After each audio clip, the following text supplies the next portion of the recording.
ఇప్పుడు మన MLA elections అయిపోయినాయి ఉమ్, రాష్ట్రంలో. మళ్ళీ ఇప్పుడు ఎంపీ ఎలక్షన్స్ రాబోతున్నాయి. ఉమ్. ఈ ఖమ్మం పార్లమెంట్ ఎంపీగా ఏ పార్టీ అభ్యర్థి గెలిచే అవకాశం ఉంది? BJP BJP. ఎందుకని? కొద్దిగా మరవాలిగా ఆ, మరవాలనే చూస్తున్నాం. ఓకే. సైట్ కాలంలో డెంగ్యూ వాళ్ళే చెప్పిస్తున్నారు కరువు పని.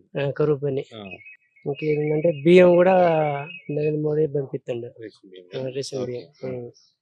అందుకనే ఆయనకి అనుకుంటున్నాం. బీజేపీ కొద్దిగా రీడింగ్ లో ఉంది ఇప్పుడు. ఓకే. నమ్మకం ఉందా వాళ్ళు గెలిస్తే పనులు చేస్తారని నమ్ముతున్నారా? చేసే వాళ్ళు చేస్తారు కదా పని. ఓకే. మారవాలని చూస్తున్నాం. మీ ఖమ్మం పార్లమెంట్ కి సంబంధించి ఏ పార్టీ అభ్యర్థి గెలిచే అవకాశం ఉంది? ప్రజెంట్లీ తాండ్రా వినోద్రావు గారే మనకి మెజార్టీతో గెలిచే అవకాశం ఉందన్న. ఎందుకని? ఎందుకంటే మోడీ చేసిన పనులు కానీ, ఆయన చేసిన అభివృద్ధులు కానీ, ఆయన వేసిన రోడ్లు కానీ, రైతులు ఆదుకున్న పద్ధతి కానీ, అన్ని ఏ రకంగా చూసుకున్నా మోడీ అధిక మెజార్టీతో గెలిచే అవకాశం ఉందన్న. ఆయన గెలుస్తారండి. ఆయన తాండ్రా వినోద్ గారే గెలుస్తారు. గెలుస్తారండి. తండ్రి వినోద్ గారు గెలిస్తే పనులు చేస్తారని నమ్మకం మీకుందా? బరాబర్ ఉందన్న. ఉమ్. బరాబర్ ఆయన గెలుస్తాడు, ఆయన చేస్తాడు. వస్తారు ఎక్కడికి ప్రజలకు? వస్తారన్న. ఆల్రెడీ మొన్న ఒక రౌండ్ వచ్చి వెళ్ళిపోయారు. ఆయన స్పీచ్ ఇచ్చారు. నిన్న కూడా వచ్చారు. మేము ఆయన కలుస్తున్నాం. మాకు అందుబాటులో ఉన్నారన్న. ఏ టైంకైనా అందుబాటులో మాకు ఉంటున్నారు. మీరు ఏమైనా సమస్యలు చెప్పారా? చెప్పామన్నా. మాకు కొన్ని సమస్యలు ఉన్నాయి, అవి కూడా చెప్పాం. అవి ఈసారి మళ్ళీ గెలవగానే మొదటి సమస్య అదే తీరుస్తామని చెప్పారు మాకు. పూర్తిగా హామీ ఇచ్చారు మాకు. ఇప్పుడు కాంగ్రెస్ పార్టీ అధికారంలోకి వచ్చింది, 6 గ్యారెంటీలు అని చెప్పింది. మరి వాళ్ళు ఏం పనులు చేయలేదా? వాళ్ళ ప్రభావం ఏమి ఉండదు అంటారు ఇక్కడ? కొన్ని విషయాల్లో కాంగ్రెస్ పార్టీ చాలా దెబ్బతిన్నదన్న. అవి కప్పిపుచ్చుకోవడానికి వాళ్ళు చెప్పే 6 గ్యారెంటీలు, ఆ గ్యారెంటీలో కొన్ని వచ్చినాయి, కొందరికి రాలేదు. చాలా విమర్శలు పాలవుతున్నారన్న. వాళ్ళు గెలవడం అయితే దాదాపు కష్టమే. మీ ఖమ్మం పార్లమెంట్ ఎంపీగా ఎవరు గెలుస్తారంటారు? ఖమ్మం పార్లమెంట్ లో ఈసారి బీజేపీ ఇస్తామని కొంతమంది చాలా అనుకుంటున్నారు. ఎందుకంటే భారతదేశంలో నరేంద్ర మోడీ పనులు బాగున్నాయి. అయోధ్య కట్టించారు.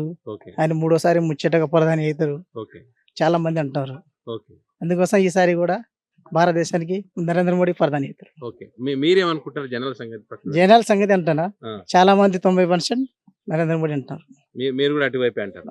మీకు రైతులకు ఏమన్నా బీజేపీ ఏం చేస్తారు? రైతులకు ఏమన్నా చేసిందా? అయితే కిసాన్ వస్తున్నాయి కదా సార్, పడుతున్నాయి. కిసాన్ బరాబర్ పడుతుంది. కరెక్ట్ పడతాయి. ఓకే. సో మీకు అది బాగా యూజ్ అవుతుంది కదా. ఓకే. సో అందుకే ఆయన రావాలని కోరుకుంటున్నాను.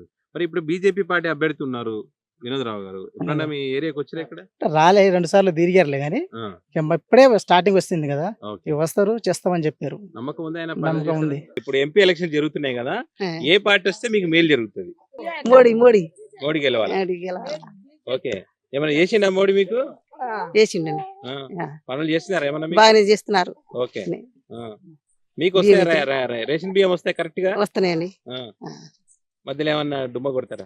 వస్తున్నాయి. మీకెన్ని వస్తాయి? మాకి ఎంత మనిషికి ఒక 6 కిలోలు. సరే, ఇదంతా బానే ఉంటది. ఇప్పుడు ఓటు వేస్తామంటారు కానీ ఎలక్షన్ దగ్గరకు వచ్చేసరికి ఎవరన్నా వచ్చి డబ్బులు ఇస్తే డబ్బులు ఇచ్చిన వాళ్ళకి ఓటేస్తారా, లేకుంటే మీకు నచ్చిన వాళ్ళకి ఓటేస్తారా? అట్లా అనుకుంటే ఎట్లా అండి, అభిమానం ఉండకెళ్ళి ఇస్తాం. మరి ఇప్పుడు ఎమ్మెల్యే ఎలక్షన్స్ అయిపోయినాయి, ఇప్పుడు ఎంపీ ఎలక్షన్స్ వస్తున్నాయి. ఎవరు గెలవాలని కోరుకుంటున్నారు? బీజేపీ గెలవాలి. ఎందుకని మాకు అంత సౌకర్యం ఇస్తుండుగా. 35 కిలోలు బియ్యం ఇస్తుండు, పింఛన్ ఇస్తుండు. మళ్ళా 6 నెలలకి 2000 ఇస్తుండు రైతులకి. అంత ఇస్తుండు మాకు. కరువు పనికి వెళ్తున్నాం. మరి మా పంట మొత్తం ఎండిపోయినాయి. కాలువలో నీళ్ళు లేదు, బోర్లో నీళ్ళు లేదు. కాంగ్రెస్ వచ్చినాక ఏం చేయలేదా మీకు? ఏం చేశారు? ఏం చేయలేదు. రుణాలు మాఫీ చేస్తా అని అన్నారు. రుణాలు మాఫీ లేదు, ఏం లేదు.